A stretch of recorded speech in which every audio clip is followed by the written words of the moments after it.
Audio Jungle.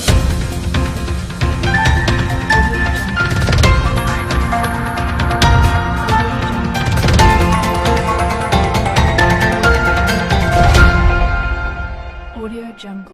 Tahun ini, Kabupaten Manokwari Selatan memiliki pabrik coklat. Ketua Sistem Produksi Pertanian Ekonomi Hijau Domingus Dedam yang ditemui awak media di kantor Koperasi Ebersut Ransiki menuturkan tahun ini pihaknya akan membangun pabrik coklat di Ransiki yang mana sumber dananya berasal dari Provinsi Papua Barat sebesar 5 miliar.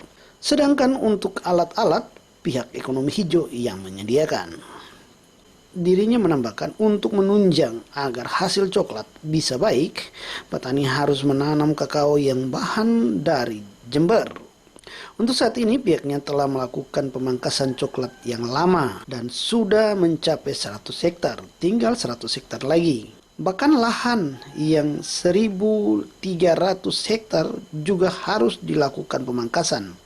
Hal ini agar produksi bisa bertambah. Pasalnya saat ini hasil produksi cuma 4 ton per bulan dari lahan 200 hektar, sedangkan dari petani 12 ton per bulan. Karena hal ini dari masyarakat cukup tinggi, maka kami memperhatikan mereka dengan memberikan bantuan kepada masyarakat.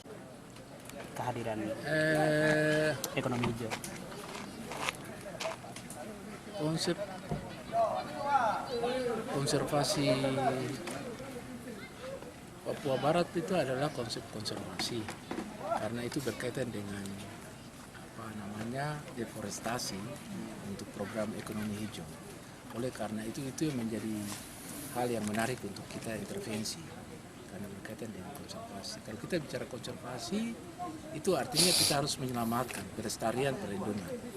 Dan yang paling utama yang perlu kita selamatkan di sini adalah varietas atau klon kakao. Oleh karena itu kami harus masuk di sini, apapun alasannya, karena berkaitan dengan pertumbuhan ekonomi hijau. Hal-hal teknis berkaitan dengan penyelamatan itu berarti kita harus mulai ambil benih bibit, terus kembangkan di dalam 20 rumah pembibitan yang kita lagi siapkan. Jadi semua nanti di setiap rumah pembibitan yang kita lagi siapkan itu akan kita bibitkan itu semua klon, 12 klon yang ada itu. 12 klon. Iya. Klon-klon itu ada nama banyak, tapi nanti lebih detail nanti kita undang tadi kalau Bapak dan Ibu dengar itu konsultan dari Pusat Penelitian dan Pengembangan Kopi dan Kakao dari Jember, supaya namanya akan jelas karena ada Criollo, ada macam-macam varietas yang ada. Tetapi yang jelas ada 12 klon di sini dan 12 klon itu mempunyai cita rasa ciri khas yang khas karena berkaitan dengan pasar. Artinya kalau kita makan dia akan beda dengan kakao-kakao di seluruh Indonesia atau mungkin di setiap kabupaten akan beda karena punya cita rasa yang berbeda. Karena itu yang menarik kami ada di sini. Itu yang menarik. Kalau pekerjaan-pekerjaan budidaya, pekerjaan peningkatan produksi itu saya pikir semua orang sudah mengerti.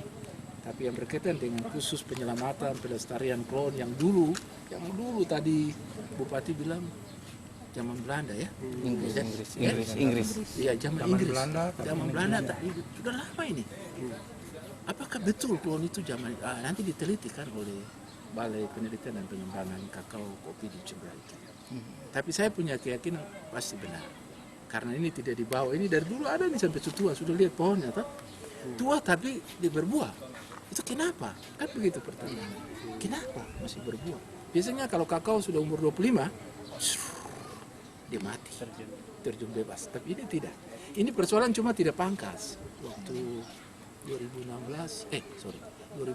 sampai 2016 kan begitu perusahaan pilot mereka terjun bebas sudah tidak perhatikan ekonomi hijau merangsang mereka. Bapak dan Ibu lihat penting pangkas, gaji pangkas, apalagi mesin CNC untuk apa? Harus rehab cepat, cepat pangkas, peremajaan cepat, harus cepat. Kalau tidak produksi tidak akan naik. Karena hutan kan.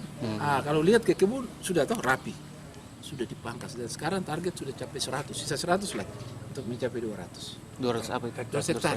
Dia 100 hektar sekarang Ya, diremajakan sekarang 100, ya. Dia akan menuju ke 1030. Kan ada 1030 hektar. Banyak itu. Mereka karyawan ada 104. Ada 8 kelompok. 8 kelompok kerja. Jadi kelompok ini pun tanggung jawab masuk di areal ini, kelompok ini jadi coba kita atur baik supaya cepat. Kalau tidak, produksi tidak akan naik. Produksi sementara ini 1 bulan cuma 4 ton.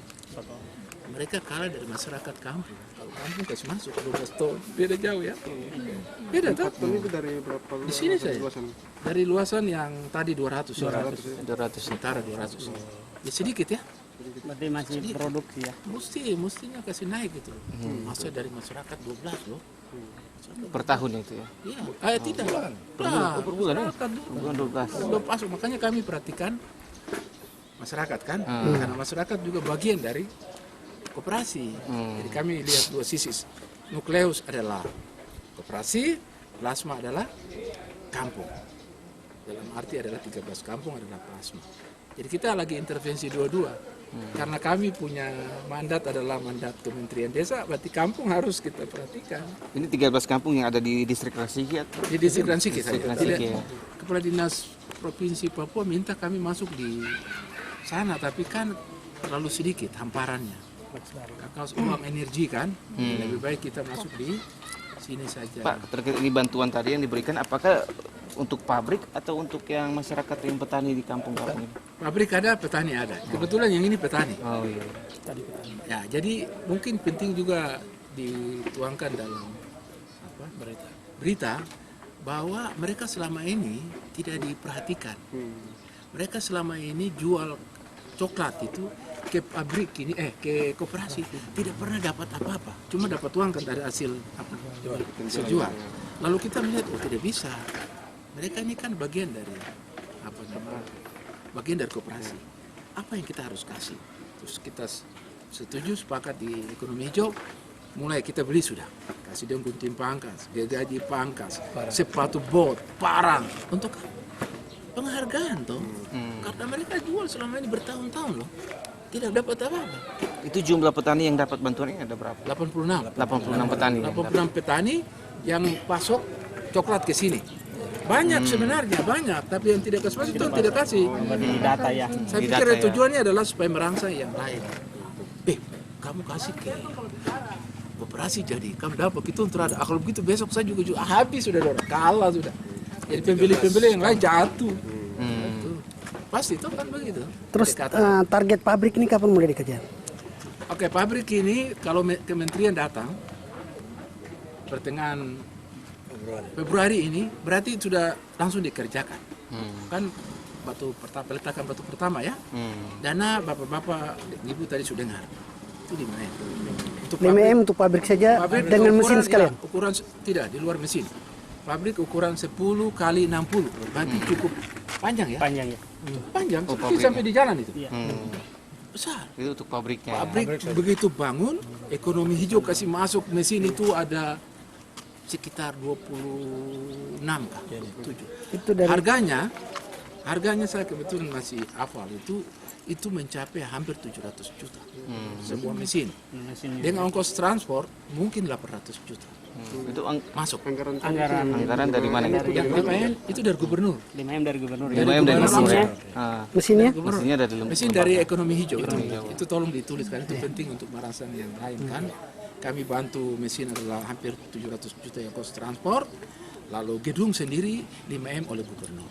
Tapi untuk luasan kompleksnya itu ada berapa hektar? 2 hektar. 2 hektar. Semua yang tadi lihat gambar ya? Jadi konsep semua tadi 2 hektar. 2 hektar. hektar semua.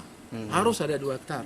Ya, tadi kan Bapak sempat menyinggung anggaran 40 miliar. Itu kira-kira sumbernya totalnya semua diperkirakan ya? Estimasi ya? Estimasinya. Itu karena permintaan gubernur. Saya punya keyakinan. Dari kantor Koperasi Ebersut, Ari, MSTV melaporkan.